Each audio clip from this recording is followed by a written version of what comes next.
I do enjoy leadership development, strategic growth, and planning and those things, but at the end of the day, I'm having a hard time retaining some good talent in a lot of these companies that we work with.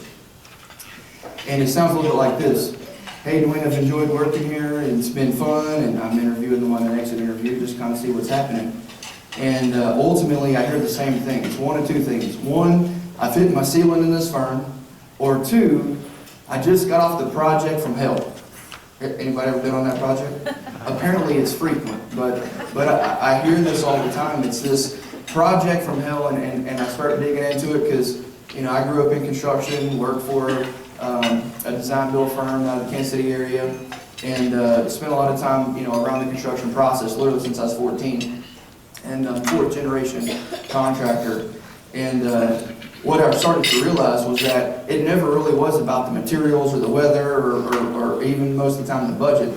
Ultimately, it was about the people that were coming together to build the project. And so this morning I wanted to do a couple things. One is figure out a way to give you some really easy tools to use to help better train your team on how to choose and pick the right people and partnerships, because partnerships are just purely people, right? And then secondly, overcome the second issue. So the last 3 months, we have spent surveying 50 firms within the 3-state area. We do work all over the country, but I purely just wanted to understand my backyard.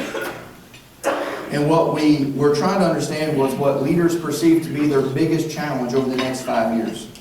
And we gave them options like project volume, potential recession, legislation, the whole gamut. And ultimately it came back down to two things.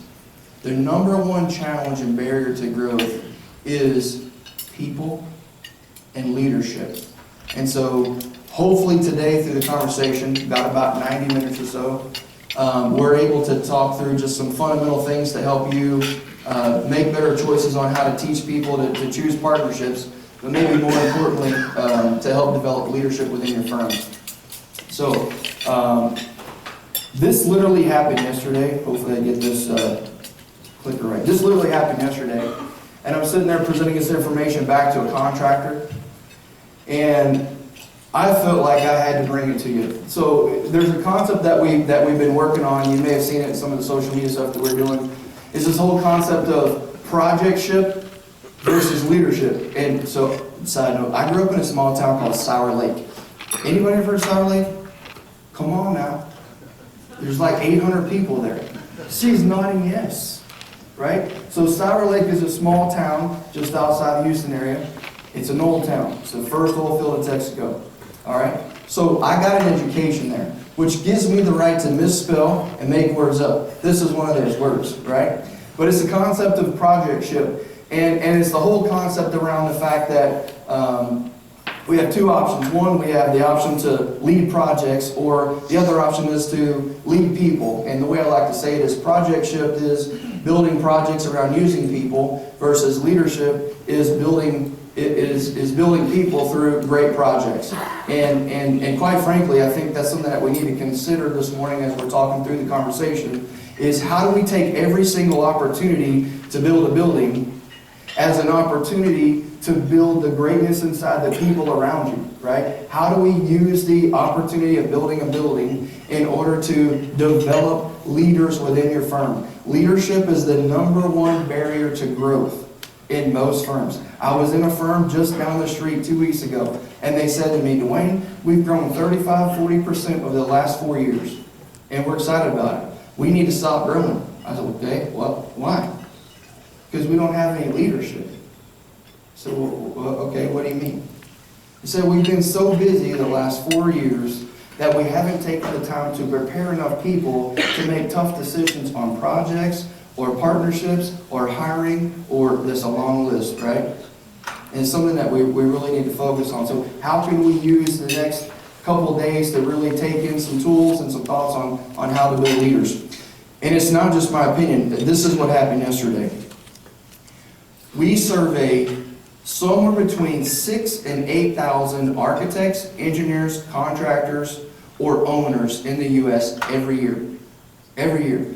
This happened yesterday, and like I said earlier, I felt strongly that I had to bring this to you, so pardon all the words on the screen, but I wanted you to see the actual quotes.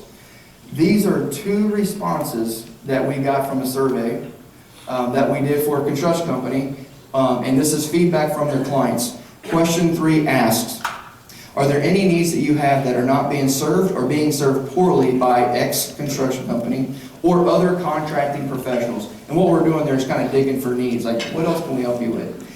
And here was the quote back. The answer was, client said, I enjoy working with X construction company. There is one concern I have related to staff. The leadership is quite experienced and talented, but most of the staff is young and inexperienced with talents not fully discovered. Most of the companies in the construction industry, like most other companies in the construction industry, there is not a significant number of middle-level staff to mentor the younger staff and be ready to move into an owner role or owner decision-making role. How that gap is filled will spell the success or failure of X construction company and their ability to grow. I did not write one word there.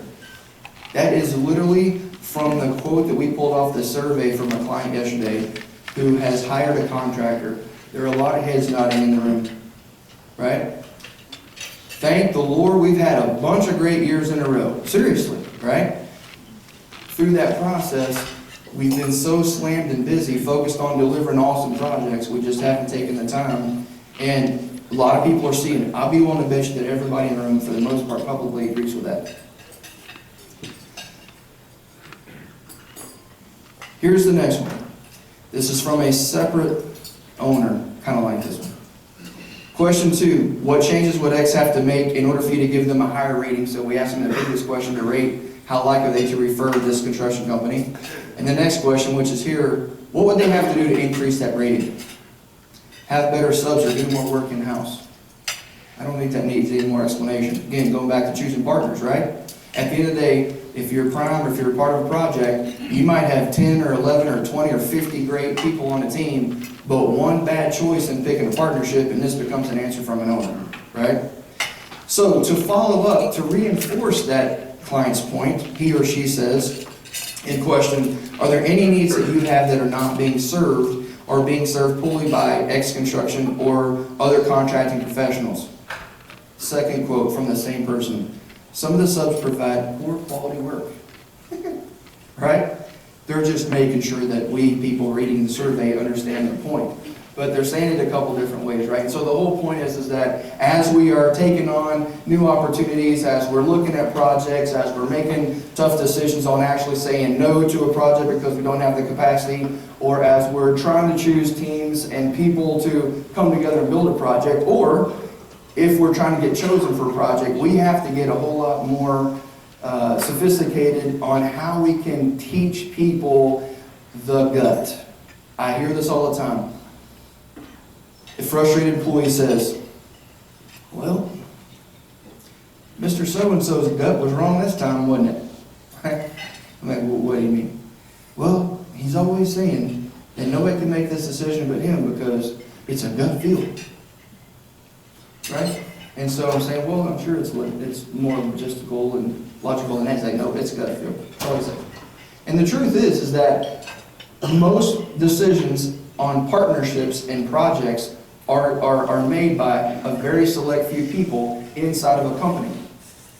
And the truth is that they've done this so long, it ultimately does become like a feeling. You know, it's kind of like when I see my son starting to change his demeanor, I know he's about to break something, you know, that whole thing.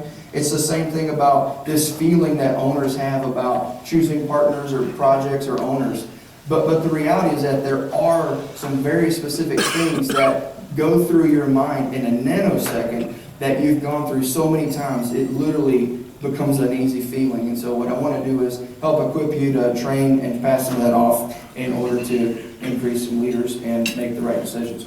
All right, so a couple things you're going to note here in the next 60 minutes or so. One, if you can't tell, I'm pretty dead set on helping you to fix two problems if possible. One, helping to develop leaders. Secondly, choosing the right partners. I'm going to do that by providing you with a couple of insights focused on 3 reasons why partnerships fail and 4 factors to look at beyond qualifications, because I would say we're better than the rest of the entire world at evaluating qualifications, right? But what do we look at beyond that? So a couple things to note. I'm going to provide you with a couple of tools before you leave. They're on your table. I'll talk those through with you and how to use them right before you leave. And secondly, I'm going to show you some examples. So I chose to show you examples of design and construction companies that operate in the state of Kansas, because I want you to see that there's a lot of us doing it right, and that a lot of what we can learn from our peers, right? And I think there's a lot of value in that. The downside is that we, by people in the construction industry, are pretty competitive. So I'm asking you to turn your competitive switch down when I show you one of your competitors' videos, and ultimately just maybe learn from something that they're doing well. But I wanted to bring you some examples and some tools to help make the point. Okay, so there'll be a few times where I'm going to ask you some of your thoughts. I'm about to ask you the first question because really I want to hear some of your opinions, not just mine. So hopefully somebody's had enough coffee to throw out a few ideas. But again, some tools, some insights, some examples, and a little bit of conversation, hopefully to get us through the next 60, 70 minutes. We'll also have quite a bit of time for questions. All right, so we're talking all about partnerships, and at the end of the day, there are a lot of partnerships and projects that are phenomenal, right? And so when you're at the end of that project, you bring your friends or you bring your family, right? And ultimately you're showing off this project, right? Because you're proud of it, right? Right? And then on the opposite extreme, you're featuring the project, but you're not using 5 fingers, you're using 1, right? And I'm not talking about your index finger, I'm talking about the finger that you use when you're mad sometimes, right? But ultimately, when we get done with the project, we're going to walk out of there and we're going to bring everybody to show it off because we just spent a year to a year and a half working on this sucker. Or we're going to shoot the bird at it because it tortured us, either in how we felt or how we had to wake up every day, etc. Right? But ultimately, when you think about quote unquote failure in a context of a project, like how would you define failure? Like what happens, or how would you define failure in context of a project? Somebody throw out some ideas. Unhappy owner. Fact, great point. Unhappy owner. Somebody else. Lose money. Lose money. Who loses money? Bad relationships. Who loses money? Said that was Contract, right? Everybody almost, but she's pointing out the contractor, yep. And you said what? Bad relationships. Bad relationships, absolutely. Somebody else. Failure to deliver promises. What's that? Not delivering promises. Not delivering on promises, which does what for your reputation? Right, right. Those are some really good examples, and you hit on most of the ones that I'm wanting to talk to you a little bit about. The one that bugs me the most is, it's tough to lose money, but at the end of the day, this is a relationship-based business, right?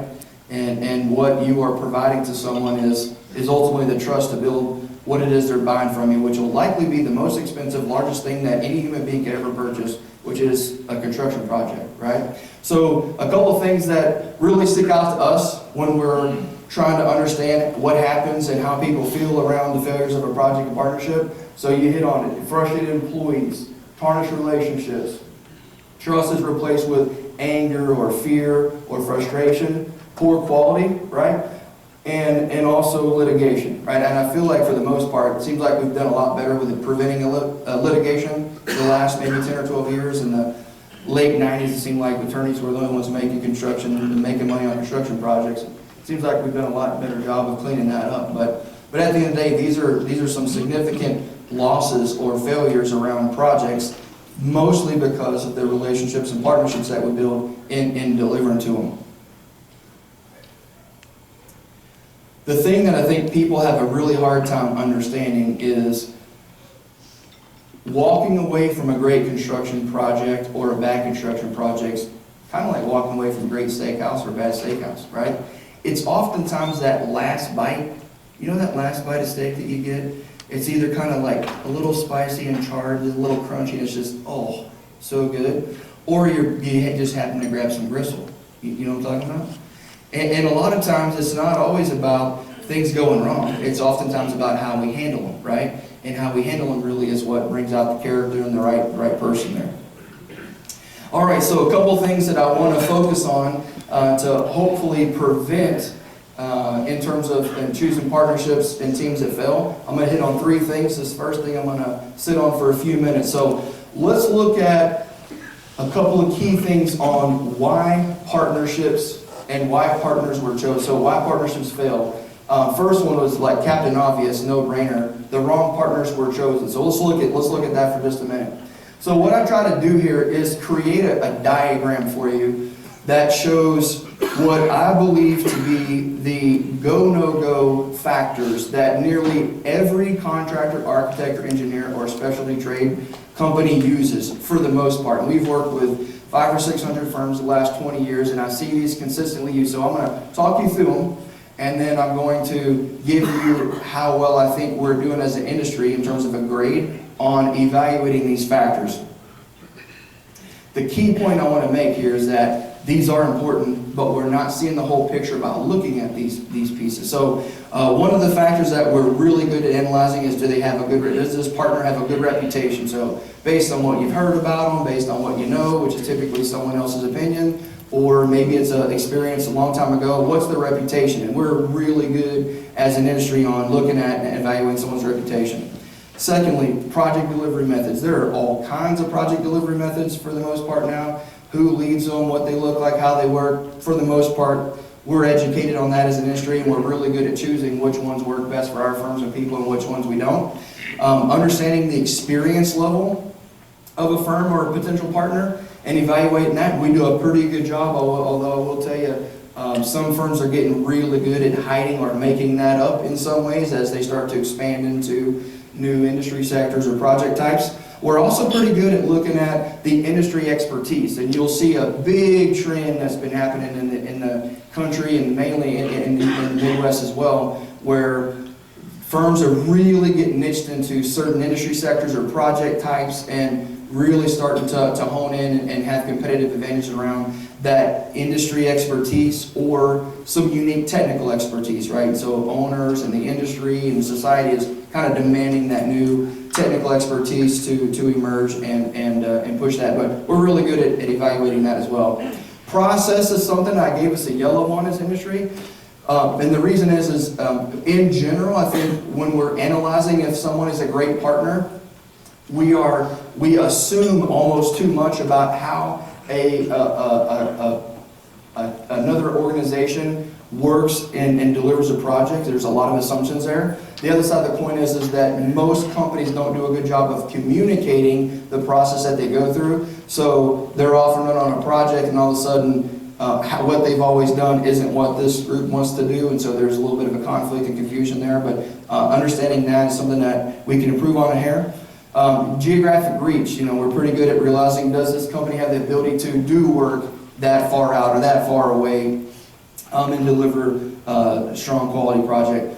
The next one's capacity, and I'm telling you, this is a hidden demon in the process of selecting partners. And I haven't quite fully grasped why, but other than maybe recessional scars. But we have a hard time as an industry saying no. And when I say saying no, it's not like, no, I don't want to work with you. It's more like, we're at capacity, we want to help you, we really love you, but we can't take this on right now. We are at capacity. I very rarely hear that. That's my basic concept of no, right? But people aren't communicating what their capacity is, and so people are trusting that leader to be transparent about the fact that they can or can't do the project. And we're getting into a lot of situations where they legitimately don't have the capacity, but they don't want to hurt your feelings or ruin the relationship. You see what I'm saying? Which only happens about 6 months later when you realize they don't have the capacity. You see what I mean? So that's something that we need to work on. Better communicating and analyzing. And then price, that's an easy one. And then financial security. Another area that I gave us a yellow on, again, these are basic functions that typically everyone's using in a go, no-go type evaluation. Financial security is very opposite of what it was 10 years ago. 10 years ago, people didn't have the capital to make it all the way through projects and handle the cash flow. We have the opposite problem now. We have way too many projects and not enough cash flow. You see what I'm getting at? But we're not good at communicating how we need to change our contracts in order to overcome that cash flow issue. But again, gave us a yellow, there aren't many reds. We as an industry are brilliant at looking at the outside of a company. Absolutely brilliant at looking at these particular areas. And you can very easily grade companies in a go, no go on a 1 to 10 or a 1 to 6 or however you do it. Thumbs up, thumbs down, smiley face, frown face, whatever you liken.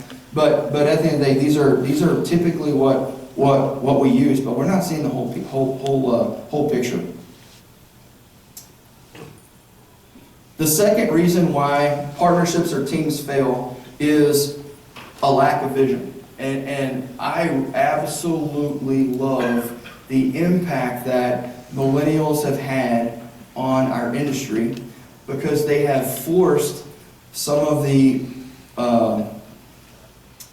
more mature, more senior folks on their team to stop and think about how that building is going to be used by families, people, children, pets, whatever, right?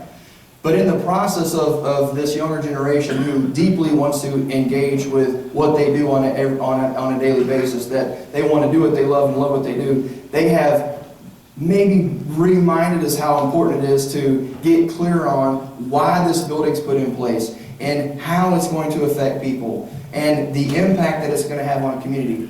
And what we're finding is that in some cases where projects are fantastic and you show them off with all 5 fingers versus 1, is that when they start out, there's clarity of a vision. Not just of what it's going to look like, but ultimately what it's going to accomplish and do in terms of the effect on the community.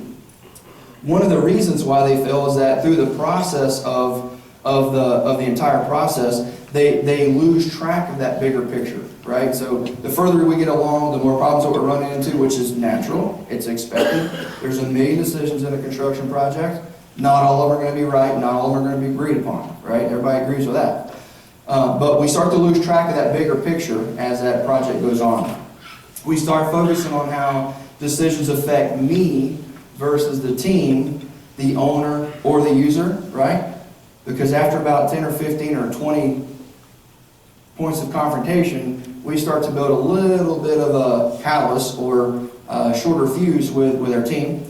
Then we start to develop turf wars, and then it becomes a little bit more of us versus them, and then we kind of get into a survival mode where it's like, yeah, we want to get this project done, and we committed to this, we got to do it, and we're going to participate, right? But ultimately, there's this turf war that starts to happen where people get into self-preservation or survival mode, purely because there isn't enough leadership oftentimes on a project to remind everyone of the bigger picture, right? Ultimately, we start to lose that vision. We forget about that child or that patient or that driver who's going to be using that particular venue or facility or structure.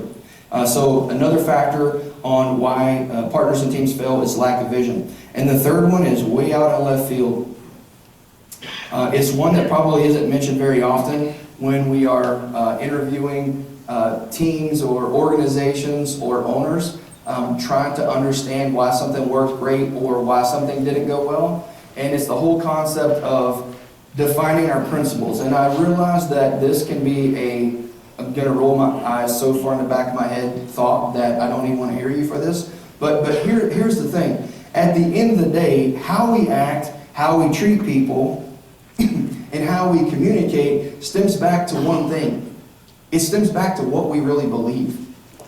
And when we get people and partners on projects, especially ones that are long and tough and critical, you're going to get completely stretched on your patience, on your principles, and on you as a person most of the time, right? We're seeing a lot of heads nod. Principles are not typically defined for tough decisions, and I want to give you some examples. Number one, we have to determine what is the bottom line. And I'm not talking about the actual number, but what is the bottom line decision-making factor? What is the bottom line decision-making factor? Is it budget? Is it money? Is it how it affects the end user? Is it the integrity or the structure? And what ultimately is going to be the bottom line factor, which is the factor that trumps all others.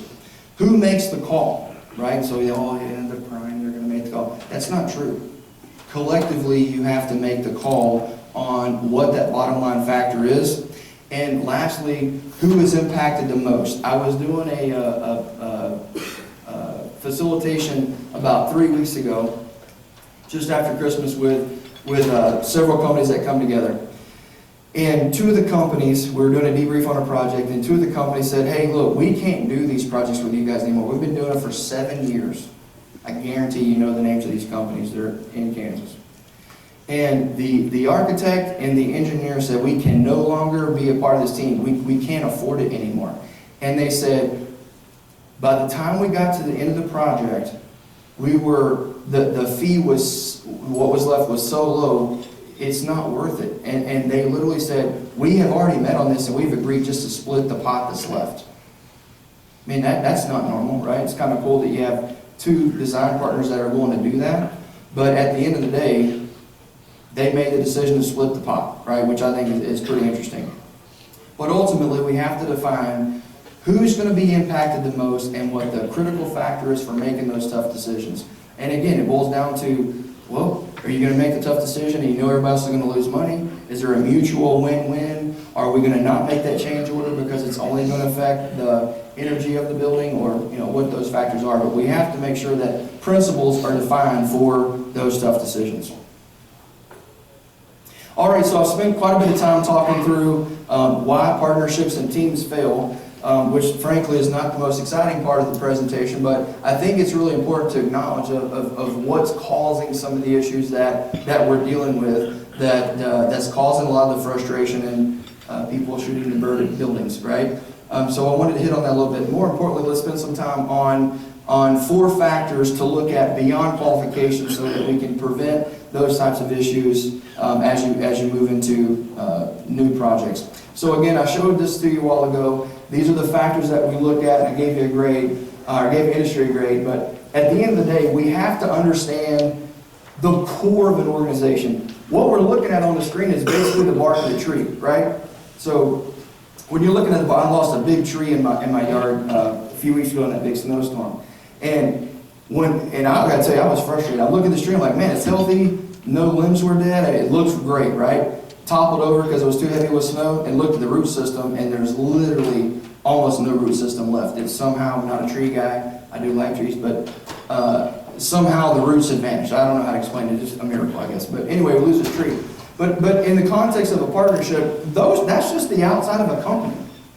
I mean, frankly, you can have an attitude or perception about a company, go to the website or go to other things and be convinced after reading all that you must have been wrong, or so-and-so who told you something about them was wrong, right? But that's the outside of a company. That doesn't tell us what the core of them is really about, right? So we've got to dig in and understand the core. So let's look at what are the 4 things to really understand the core of a potential partner. But I'm also going to tell you people. So this applies to helping you choose the right partners, but it also applies to you when you're trying to choose people to come on your team as an employee or other things, right? So let's look at the core.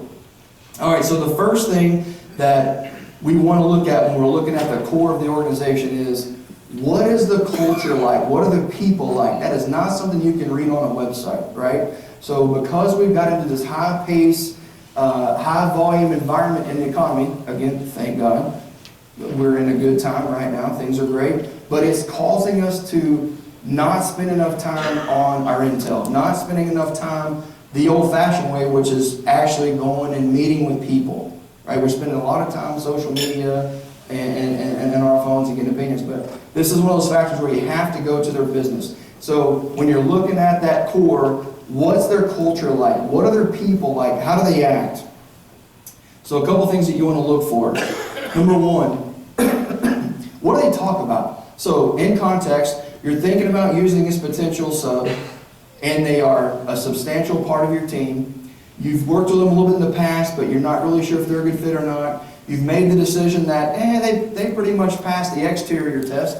that from the outside, it looks like what they're on track list, but I need to do a little bit more intel. So when you're doing a little bit more intel and you're digging into their culture and people, here's some things you need to look for. What do they talk about?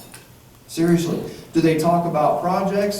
Do they talk about the technical aspect? Do they talk about the kids that are be using it? They talk about the patients or the people driving on the structure? What do they talk about? Do they talk about the bad situations? Are most of the conversations negative? Are they positive? What do they talk about? Do they talk about the people on their team and how that project affected the people on their team in a good way or a bad way? You want to start to understand what is it they talk about, because what they talk about is stemming directly from the type of people that they are. That's a fact, right? And if all they ever talk about is fishing, hunting, or golf, which I actually like all three of those, then it also starts to tell you where their priorities are when it comes to building, right? We've got to balance some of that conversation. So what are they talking about? How do they act? How do they treat each other? So when you're there in their office or you're out on a job site and you're just trying to get to know them, ask yourself, stop, look around and just see, how are they treating one another? Do they communicate well? Do they have respect for one another? Are they talking with a smile? Are they constantly frustrated? Analyze that. That doesn't take a rocket science to figure that out. It's general people skills. People smart. Right? Trying to understand how they treat and act. Here's my favorite factor. Would you work there? So when you're trying to figure out if you want to tie your team, your organization to this particular company, knowing that you are going to be working together for 6, 8, 9, 12 months, 2 years, whatever the case might be, you're working with them. So the question that you have to ask yourself is, would I work with those people? Right? And make a personal decision about that. A couple of things that you want to do in preparation for going to that conversation. So where do you look for secrets or thoughts, or to at least get started on what you should expect when you're going out and interviewing or talking to those people? One, you want to look at their marketing content. We didn't start having brochures in this industry until 1999, which is cool. But we all have brochures now, and we all have websites, and we've become pretty darn good at leveraging those. So I feel like, for the most part, those are a great place to start. Looking at their content, looking at videos, looking at case studies, looking at stories. And again, when you are reading these things, put yourself in a somewhat of a judgmental mindset just to ask yourself, what are they emphasizing in the case study? Is the only thing they're emphasizing on time, on budget, or are they going the extra mile talking technical? Are they talking about solutions? Are they talking about being more holistic? Are they talking about the impact and the effect that project had on people or end users or the owner, right? Or is it just the technical stuff? Because what they talk about in their case studies, which is their trophy, is going to directly tell you how they see projects and people, right? So start there. Some companies have actually started to create videos, and believe it or not, there are some fantastic videos that are starting to come online that really tell engaging stories about what we do as an industry, and we need those as an industry. But look at those case studies. But mostly you have to verify it when you're in their office or in job sites. So look at the content, but make sure you're spending the time going to a job site or their office. You have to feel that environment. At the end of the day, that's really what it's going to boil down to.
All right, so by a show of hands, who in this room has heard of that company?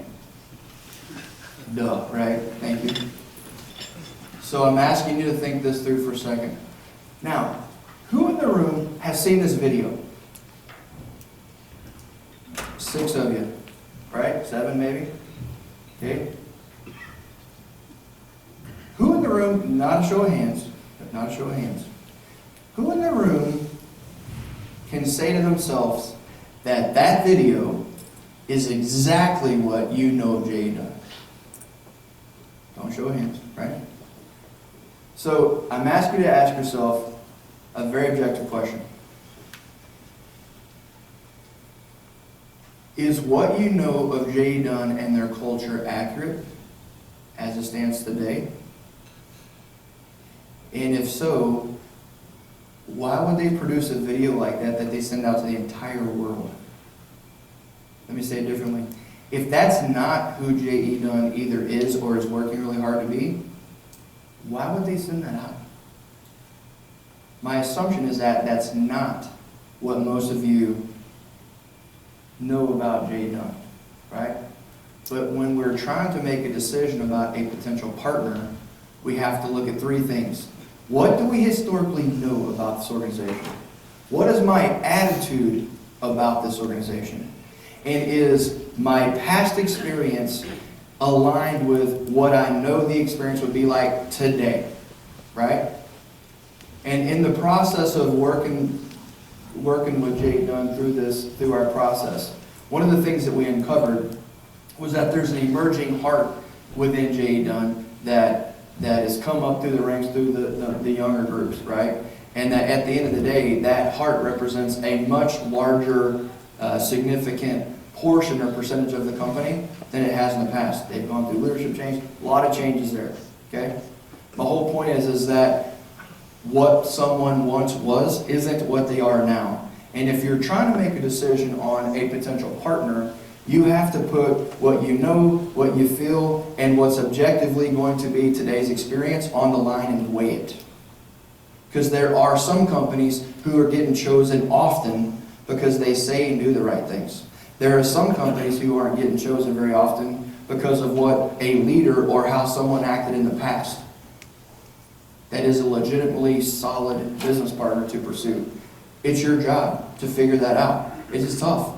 Because some people have a very strong opinion about companies, and some people are purely there just trying to scout it out and figure it, right? But you have to be objective and put it on the line. Only you can make that choice, right? You've got to think that through for yourself. I would also ask yourself, what's people's perception of our culture and people? And is what we were 3 years ago, is that the same culture and feel that we have now? I'd be willing to bet you it's probably not. People have grown so much the last 3 or 4 years, and they've added so many people that there are some fundamental roots still there, but it's a different feel, right? People operate and think and behave somewhat differently, so you have to think about that for yourself as well. All right, so that particular factor that we looked at beyond qualifications was all about their culture. Come on.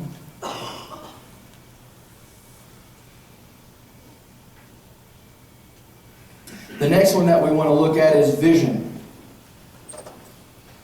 So the first one was people and culture, when you're trying to make that decision if that particular partner would be a good fit. The second one is about vision. So you might say, Dwayne, what does vision have to do with me choosing a potential partner for a project? Well, frankly, everything. What I would say to you is that it is your job as the person choosing the team to figure out what that potential company as a potential partner is. What are they trying to do? What are they trying to build? What are they trying to become? Because whether we like it or not, that project is a step towards them achieving whatever it is they're trying to do.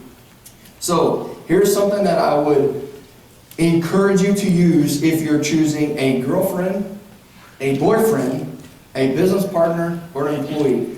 This pertains to every human being on the planet. When you're trying to fundamentally understand what someone or a company is trying to achieve, you put it in 3 categories. Remember Jared mentioned P's? I like using P's a lot. This is 3 P's. If you don't remember anything, this is one of those things that I hope you remember. Every human being or every organization is motivated by one of 3 things: power, purpose, or profits. One of those 3 things. It's the easiest place to start. So when you're trying to understand a vision of a company, start by asking yourself, okay, real simply put, are they power, profit, or purpose driven? Power. Are they trying to build an empire? So when we ask them what's their vision, what's their business look like in 5 years? What do they see in 10 years? When they're looking way out for their business, what do they tell you? If it's more people, more trucks, more locations, they are power driven or awards. They're most likely power driven. Doesn't mean that they're big egotistical, type people. It just means that that's their perception of what they're trying to build. Doesn't mean they're evil, bad, or wrong, right? But you have to consider that that is their objective. They're trying to build an empire. They're likely power-driven people, right? Not saying that they're evil. You have to understand that. Second one, are they profit-driven? Is every single decision going to come down to the pennies and how much money they make? Making money is critical. None of us exist in this room without making money, right? No companies exist, no people exist in terms of our society without making money. We have to make money. But at the end of the day, there has to be a balance between making the almighty dollar the bottom line decision on everything you do versus mutually understanding how a bottom line decision about money affects everybody else. So where does profit-driven rank in their priorities? Lastly is purpose-driven. Purpose-driven is simple. It's about serving others, right? And what you should be looking for, in my opinion, is people who have a purpose that's profitable. That's the ideal scenario. We have to have profits. We have to have power in many ways because that's where our brand and what a lot of great people can do, right? It's the power of what a lot of great people can do. But we also have to be able to serve others. So you want to start, if you're choosing a boyfriend, a girlfriend, a business partner, what have you, power, profits, or purpose. And when you're looking at that greater picture of what they're trying to achieve, you got to peg them in one of the 3. What's number 1 for them? Because that's going to determine how they make decisions. If ultimately they're trying to put aside a certain amount of money, then money is going to be the number 1 factor if that's all they focus on and talk about. Is this making sense? Good people with good intentions can accidentally be profit-driven. Good people with good intentions can accidentally be power-driven because we have a tendency to get so overly focused on our goals, we get out of balance on what's important. We get so focused on the vision that we miss the opportunity to help or serve those closest to us with the most immediate opportunity, right? You as a person who is evaluating a potential employee or a potential business partner have to make that decision. You have to. It's really critical. What to look for in the vision, what to look for in terms of vision. Are they trying to build an empire? Are they just trying to make more money? Or are they trying to serve others and in the process make more money? Right? How do I verify this? This one is actually very hard. What you want to look for is you want to interpret how their current situation and successes are achieving that vision. Most people have a really hard time articulating what their business is going to look like in 5 years or 10 years. So you have to be prepared with a couple of key questions that will get their brain going or motivated or thinking down that path. You have to ask things like, well, what are you guys working towards? What are you trying to achieve? What are you trying to be? What are you trying to become? What's your business look like in 10 years? What do you expect out of the business? What do you hope happens with the business over the next 5 years? Again, we're not talking about projects. We're talking about what they are working towards and what they're trying to achieve in order for you to make sure that they're motivated by the right factors so that when that decision comes that's going to affect you, you're likely to predict what route that decision is going to go. That's where the rubber meets the road. The question is do you see it? You have to verify that and see that for yourself. Here's an example. This is, again, another firm that does a lot of work in Kansas, Track Design Group. They're a WBE, about 140, 150 people or so. I wanted to just give you a real-world example to help you understand what that looks like. So you'll see at the top, their purpose statement is, we, at Trek, we improve lives by providing direction to enable community and personal growth. Right? They exist to improve lives. Their vision. In 2020, Trek will be established as the WBE civil engineering firm in the heart of America, providing holistic, common sense solutions to 5.2 million people that we serve. As leaders, we are integrated in our communities, connected to their problems, and provide direction and solutions that are personally and professionally fulfilling. Is that what they say when you walk up to them? Absolutely not. The things that you will hear the most prevalently when you're talking to them about who they are, what they're trying to become, or why they exist, they're going to talk about improving lives, and they're going to talk about the 5.2 million people that they serve. Well, how did they come up with 5.2 million? So there's a lot of naysayers on some of this. Here's the bottom line. If you are running a business, if you work in a business, we have to have vision. And if we can't quantify what the heck that means when we get there, nobody's working towards it. So in this particular vision, there are aspirational pieces and there are quantifiable pieces.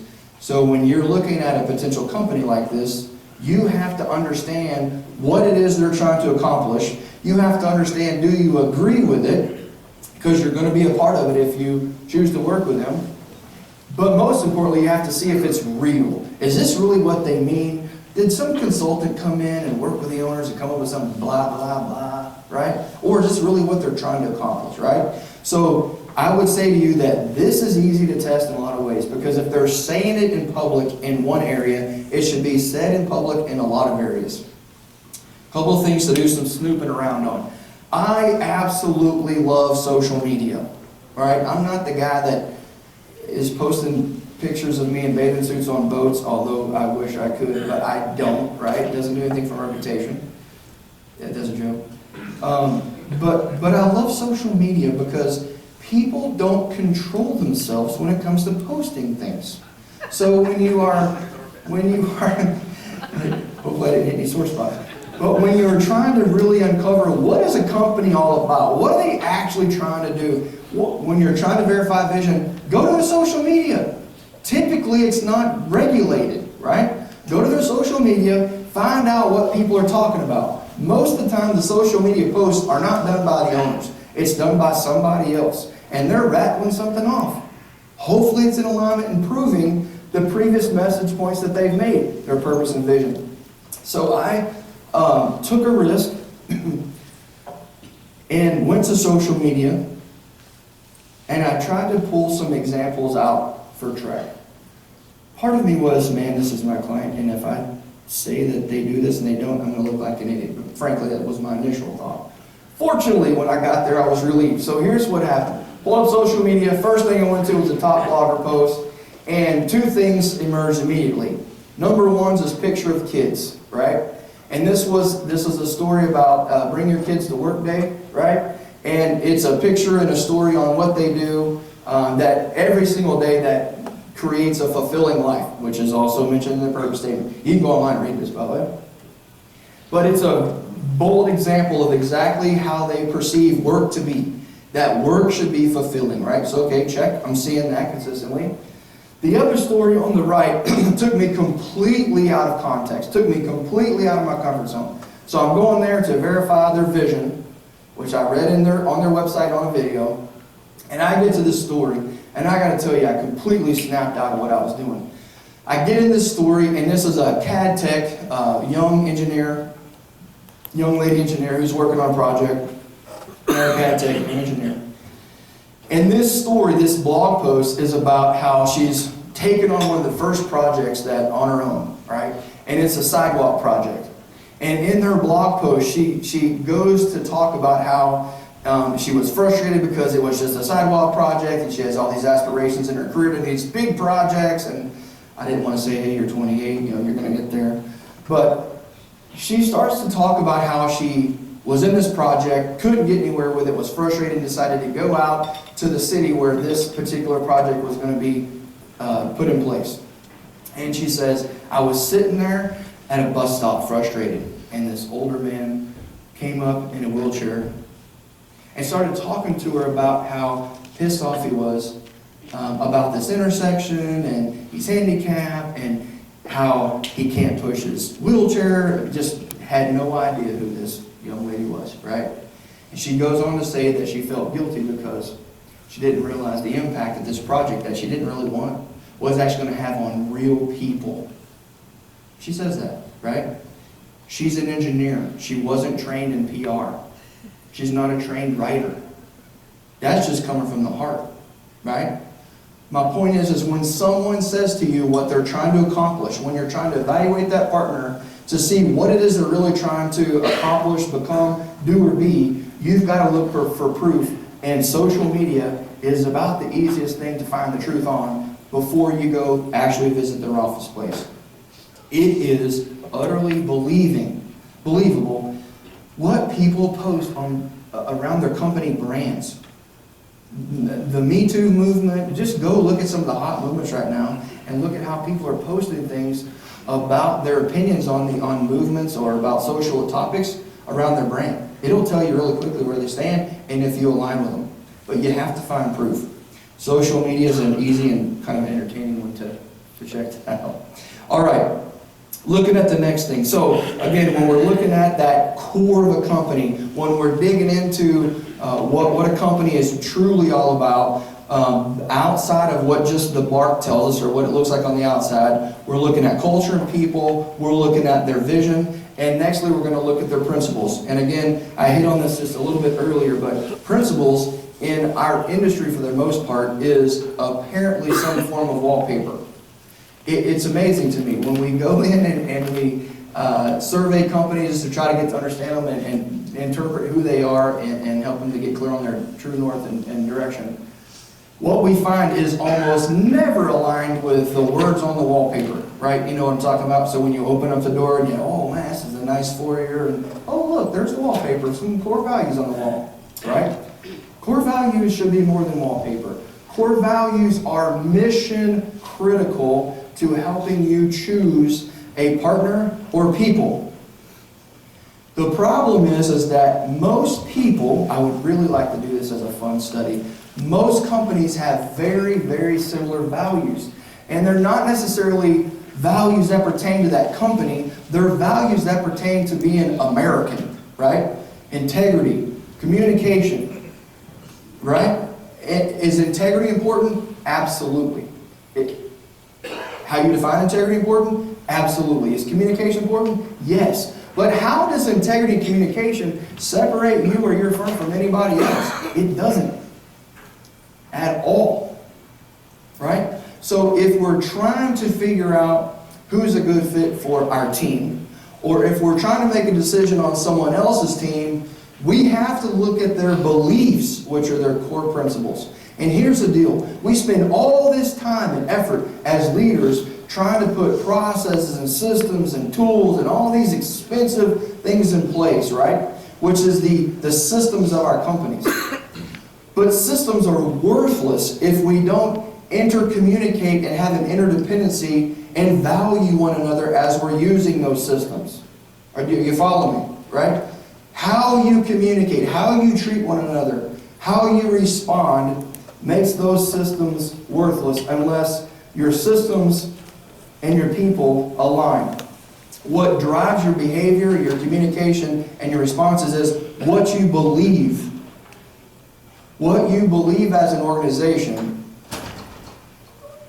most of the time, is not articulated.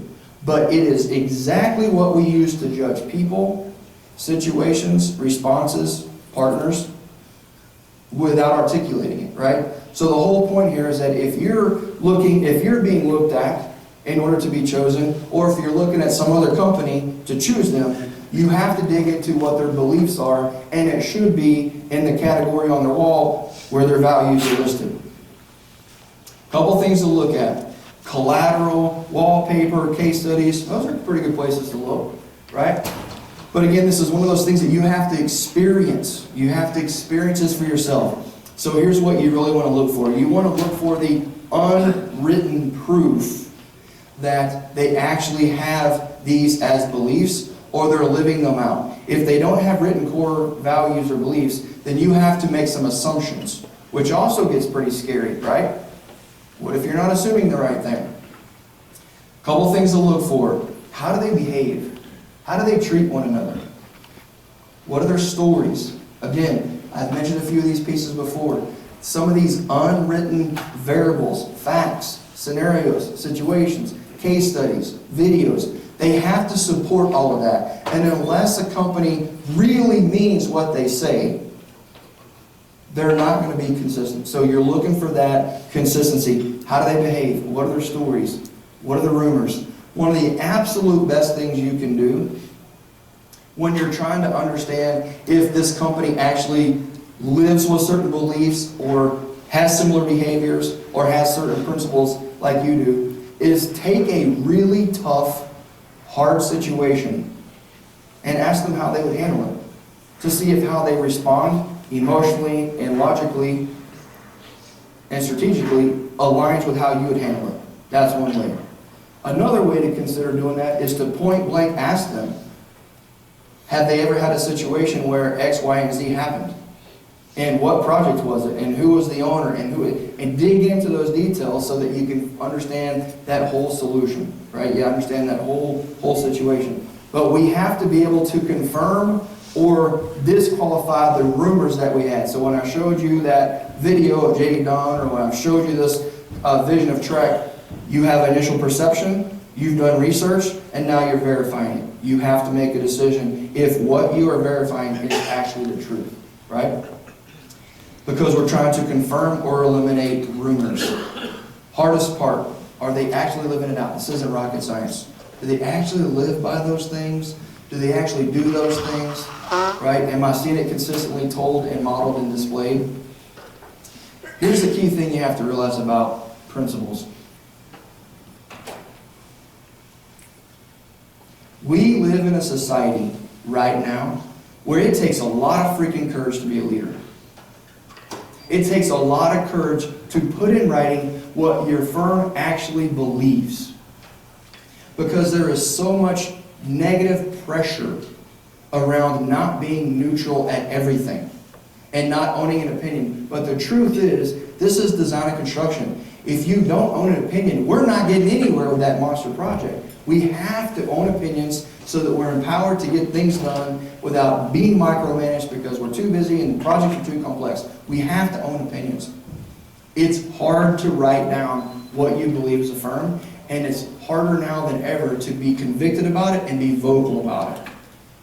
But if we aren't, no one can make a decision if you're the right employer for them, if you're the right partner for them, or if that partner or owner is the right one for you. It has to be written. We have to live that out. It takes courage. I'm saying to you, I personally understand that. But it's required of leaders. Do they live it out?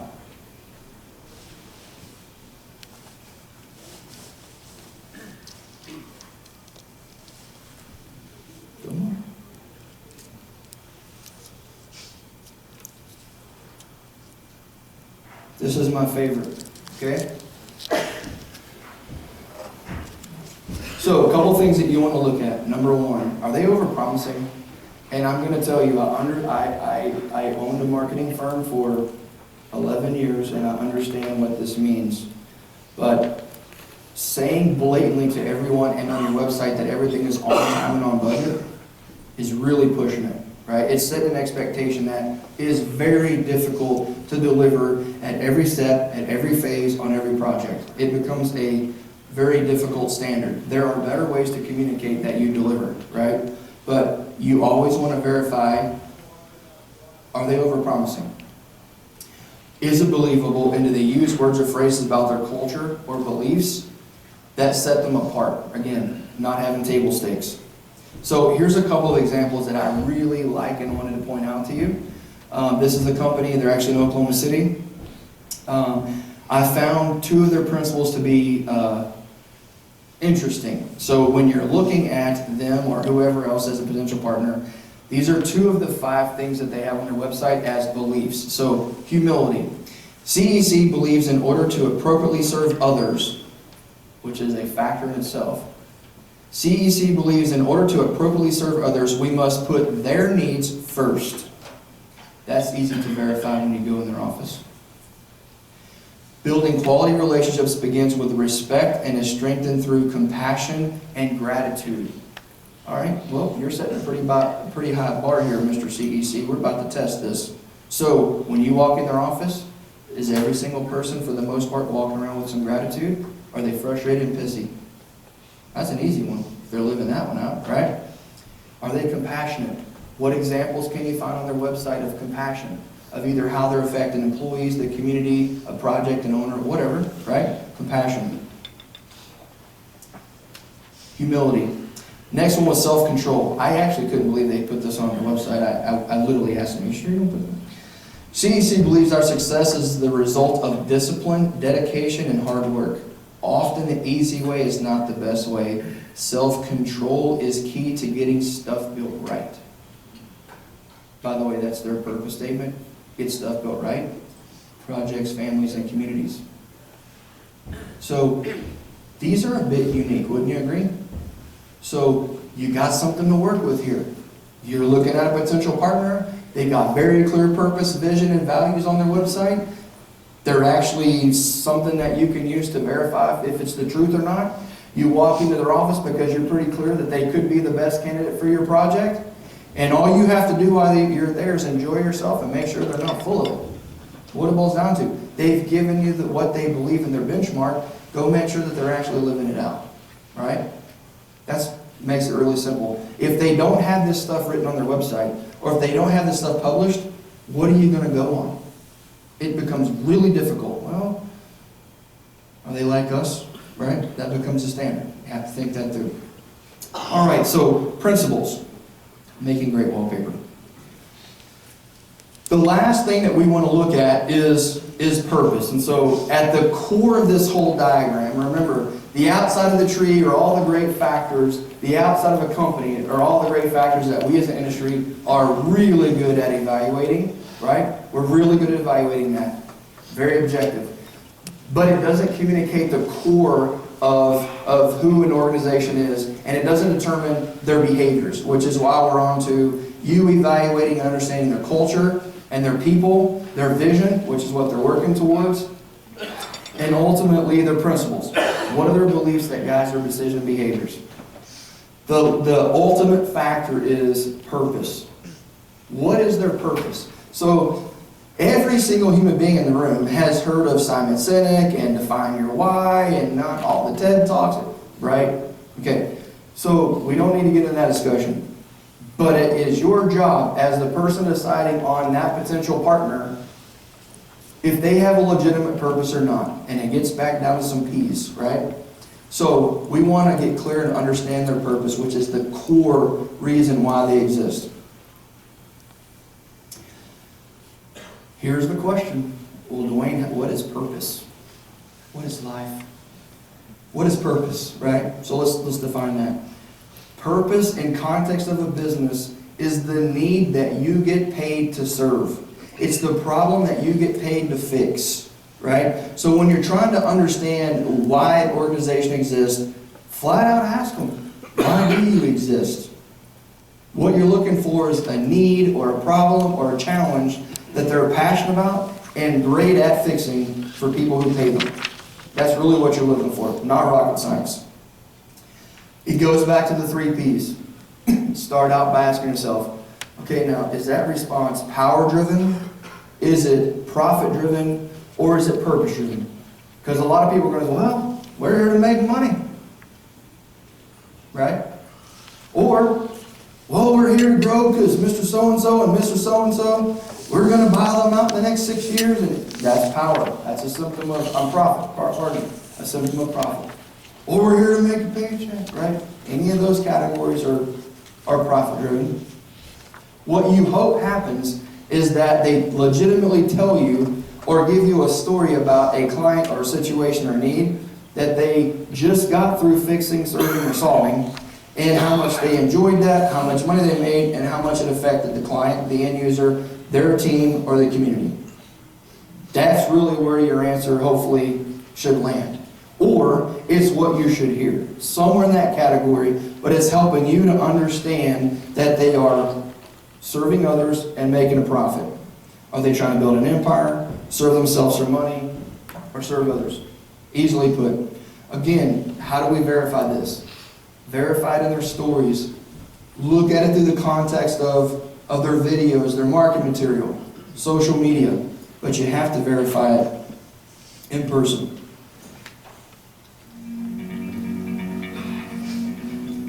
You don't just build a city. It's been tried. You know what they found out? The city's not just built. It's grown to the needs of people. You grow it around the things you treasure, things that you want to keep. You make the infrastructure, muscle, bone, and circulation so natural to the body of the city that you almost forget they're even there. That's not what you'll find when you look up the word engineering, but it's our definition. So, let's say you start an engineering company, and you look at all this, the places where people need to work, play, and learn, what they need to live, what they need to live better. You know which part you want to work on? All of it. You don't have to be a huge firm. You just have to be everywhere.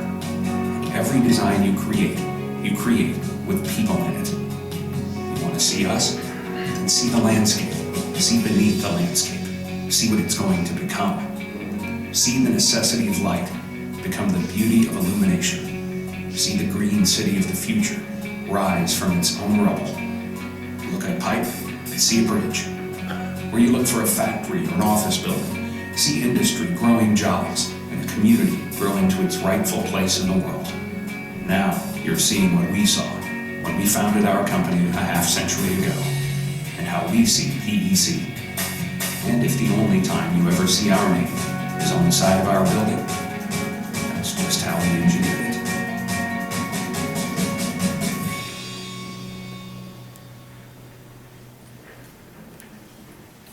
Couple things we can learn from that video. Number one, how many times did they tell you their services? Not once. They mentioned engineering, but never once in that video did they talk about the different types of engineering, right? They didn't get into features and benefits discussion. What they did in that video, which was brilliant, by the way, this particular video has won more national awards than any other construction or design video that I know of. They've won a lot of awards with this particular video, and not that awards matter, but it's just a point that our industry is really stepping up its game when it comes to promotion, right? What they did in this video that's absolutely brilliant is one thing. They essentially were able to take their binoculars off, which is how they see the world, and put it into the context of a video. What they shared with you right there is what they believe. What they shared with you right there is what they're trying to accomplish through the context of their owners, which are cities or buildings, right? That are making decisions on city projects or building buildings. What they did was show you how they see the world, and through an emotional story, hopefully connect you to it. Not features and benefits. That story also backs up why they exist.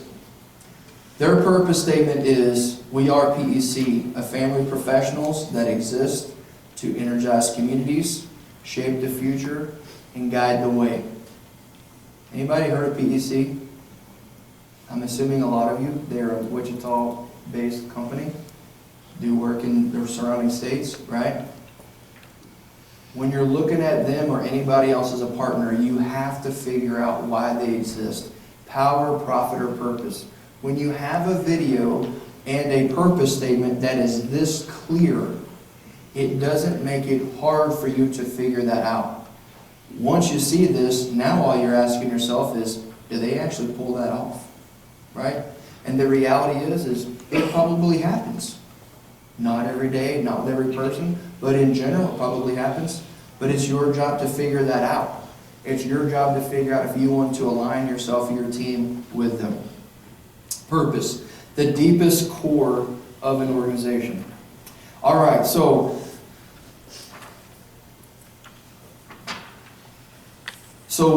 how do we transition into something that you can actually use, take away, apply in your business, move forward, right? So what can we do to help you apply some of these thoughts to either take what you're already doing and train someone else to, or give you a basic fundamental template to work with to teach other people, right? I like to put things in the context of a go, no go. I don't know about you, but for me, go, no go solve a lot of problems. It's very objective. It's a yes or no, or it's a 1 to 10. But it's not a bunch of attitudes and opinions and all those things, right? It's a legitimate question with a legitimate number. So, does everybody have one of these on their table, hopefully, right? So on your table, you'll see an 8.5 by 11 sheet paper. And at the top, it says, Construct 2019, How to Choose and Build Trusted Teams. And it's a partnership go, no go evaluation. So I find that most companies, just by show of hands, who uses a go, no go checklist for projects or partnerships? Okay, some of you, all right. So this is what I would put at the top of a really good go, no go form that you are training your team on how to use to evaluate partnerships, employees, people, etc., right? What's at the bottom of this is all those things around the tree there. It's all those other factors that would go underneath this particular part. So this is the top part. So let's just for fun run it through an example with someone that you know, a particular team that you are on and you're trying to choose. So write down, or just think through a potential partner's name, and then start to ask yourself some of these key questions. Does that potential partner have a purpose or mission that aligns with ours? Yes or no? Does that potential partner have a purpose or mission that aligns with ours? Yes or no? All right, well, frankly, it's really easy to check yes or no. We're in the process of trying to train up people to be able to make these decisions for your team. We have to dig deeper. So you want to ask them, all right, well, what is their purpose or mission? Were you able to find it? Can you articulate it? Help us understand why they exist and require them to write that out. Next question. Do they have a vision that we will respect, agree, or align with? So when you're evaluating that partner, you want to ask yourself, do they have a vision that we will respect, agree, or align with? Yes or no? Okay, well, great. Why? So you're teaching that person to go out and ask questions, come back, and articulate them to your team or committee, which is essentially having them sell you on, right? So you're saying, go out, grab this information, bring it back, help us to understand what your decision is. This is an easy way to train. So do they have a vision that will respect, agree, or align with? Why? What is their vision? Or what are they trying to achieve? How would their leaders rank the following priorities? Again, power, profit, or purpose. How would they rank these following priorities? Build a larger company, higher profits, or serving others. How would they rank those on 1 to 3? What's most important, what's second in line, and what's third in line to that company? Do they live by similar principles or values? Do they live by similar principles or values? What are their principles or values? So do they, yes or no, and then what are they? Do they have culture that our people will work well in? Will our people enjoy and work well with their people? Do we have examples or stories to prove what you've discovered? So they go out, they dig this information up, they come back, and hopefully they're showing you some social media posts. Hopefully they're showing you some case studies or videos. Hopefully they're able to show you something that allows you to see the decision that they made. This is a training tool. Allow them to find that information, present it back to you. Last question, second last question. If you mark no for any reason above, do you think this partnership is worth the risk? And why? Please provide a decision for this potential partnership. This is not rocket science. Wouldn't y'all agree? Come on, we are like, if we can build and design buildings, for Pete's sake, we can do this kind of stuff. Business is easy compared to the stuff we do on a day-to-day basis. Come on, right? Simple stuff. But because it's always that gut feel, sometimes it's hard to write down the logistics. These are some basic logistics. The things on the outside of that circle are some basic logistics. Hopefully we're able to allow people in our organization enough of frequency and volume to be able to make these decisions to where they develop a gut feel just like you do. These are just some starting points. Those are just some starting points. But it covers probably 80% of the variables that you want to decide upon when you're trying to make that decision. Okay, a couple things. Where do you start? First tool I gave you was the worksheet. If you want this electronically, email me, I'll shoot it to you. The second thing I'm going to give to you is this evaluation tool. So here's the truth on this. I have a long-term partnership with DBIA, AGC, SMACNA, ACEC, a lot of the associations represented in the room. This exploration permit gives you access to an online evaluation tool that will allow you and 15 other leaders on your team to evaluate how well you have defined and are communicating the things we've been talking about on the screen. It doesn't cost you anything. Because of my partnership with these associations, this literally is free to you. Right? So there's an address on the top of where to go.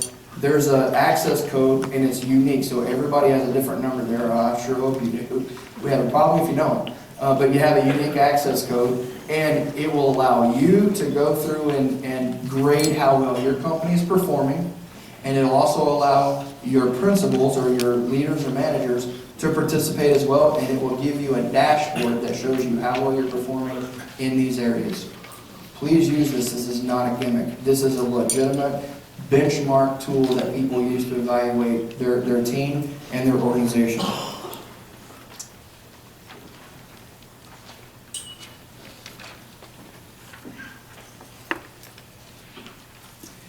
I'm in therapy, folks. I love football. It's the greatest thing, right? And I know that they're not in the Super Bowl, but I gotta tell you, I grew up in Sour Lake. That's not a secret. My homie, Patrick Mahomes, he grew up just north of me. And I gotta tell you, I've really enjoyed this phenomenon. Have you guys enjoyed the phenomenon? Come on now, it's been pretty awesome, right? He plays for our team. What? That's crazy. When I saw the Pitt State guys, I'm like, hey, they're Chiefs fans. Oh, they're Pitt State, okay, guys. Right? I gotta tell you, I run into Pitt State people all over the country. I ran into a bunch of them in New Orleans. There's some good people they're going to be down there. I really applaud their effort in being a part of our association. Back to my homie. So Patrick Mahomes, like this phenom, right? I got to thinking about this. I love following this guy. I like watching this guy. He's amazing to me. I played college football. I wasn't a wide receiver, if you can't tell, right? But I love this whole story. But what I've gotten most addicted to is watching how Andy Reid trains this boy. It's unbelievable.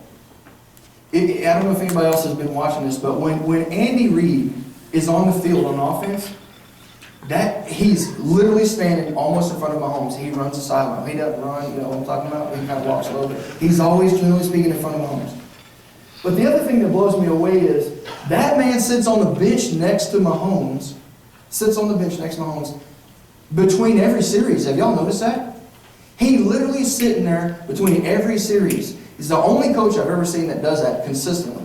And when they're on the bench, they're reviewing exactly what happened on the previous series. Every time. The play, the formation, how the linebackers responded, the whole deal. They review as quick as they can. And then they look about how they're going to respond in the next series. Here's my point. Patrick Mahomes was not born to be what he is today. He wasn't born ready for that. Did he have some good genetics? Yeah. Right? But the thing that I've realized about really killer football players, maybe more importantly, really good leaders, is that someone came alongside of them and they did the same thing. They, at every single level, starting out at young or being at a senior level executive, they had leaders that would stop and they would train them and then they would let them fail. and then they would train them again, and then they would win, and then they would train them again. Do you see what I'm getting at? And here's my point. Most companies right now are having a really good financial day, but they're stuck because there aren't enough people prepared to make decisions at the level that we need them to make. But at the end of the day, we have a lot of talent. It could be you sitting in the chair that feels like you're that person that can make those decisions. Or you're that person that needs to be training others to be as good as you. But at the end of the day, we don't need more buildings and projects. We need leaders who can see the potential in the people around them and train them and allow them to fail and train them some more and encourage them so that we have better companies. Does that make sense?